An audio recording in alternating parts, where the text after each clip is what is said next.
আলুতে অভিযান। আলু ও সবজির দাম নিয়ন্ত্রণে আছে কিনা তা খতিয়ে দেখতে এই অভিযান।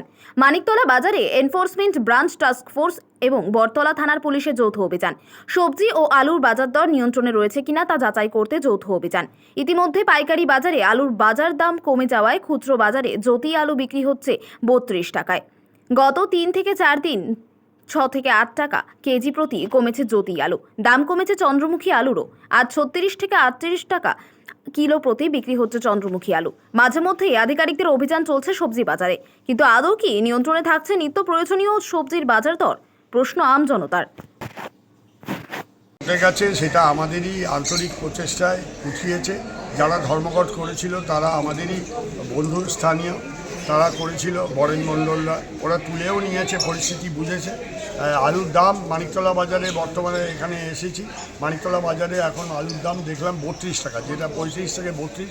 আমরা চেষ্টা চলছে এটাকে 30-এর মধ্যে আনা। এটা আশা করছি আর 2-1 দিনের মধ্যে দাম আরেকটু কমে। দাদা, একটা বিষয় সেটা হচ্ছে যে বারবার দেখা গেছে আপনারা আসার আগে আমরা জিজ্ঞেস করেছি বিভিন্ন দোকানে, কখনো 34, কখনো 35 জ্যোতি আলু বলেছে এবং চন্দ্রমুখী বলেছে 40। হঠাৎ করে আপনারা আসার পর দামটা কমে গেল আমার।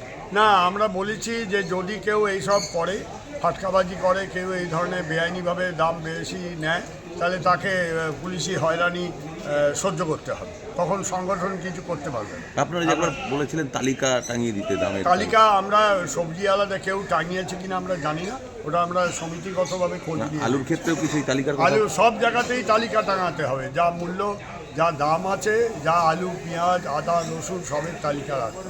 আর একটা বিষয়, আপনি জেল হেফাজতের কথা বলেছেন, বিভিন্ন দোকানগুলোতে যারা বেশি দামে বিক্রি করছে তাদের জেল হেফাজতের কথা বলছেন। হ্যাঁ, নিশ্চয়ই বলছি। এই জন্য কেউ যদি দেশের নিয়ম কানুন, আইন, সরকারি নির্দেশ না মানে, বারবার বলা হচ্ছে, একবার নয় 10 বার, তখন আর কি করতে পারে প্রশাসনের, আর কি করণীয় আছে? এই ধরনের কথা বলতে আমাদের কারোরই ভালো লাগে না, কিন্তু বারবার এই মানিকতলা বাজারে কয়েকদিন আগেও আমরা এসেছি, 7-8 দিন আগে আবার এসেছি আজকে। এই জন্যে যে এখানে এইসব উত্তর কলকাতার একটা অত্যন্ত গুরুত্বপূর্ণ বাজার হচ্ছে মানিকতলা বাজার, সেখানে যাতে এই জিনিস না হয় তার জন্য এই প্রচেষ্টা।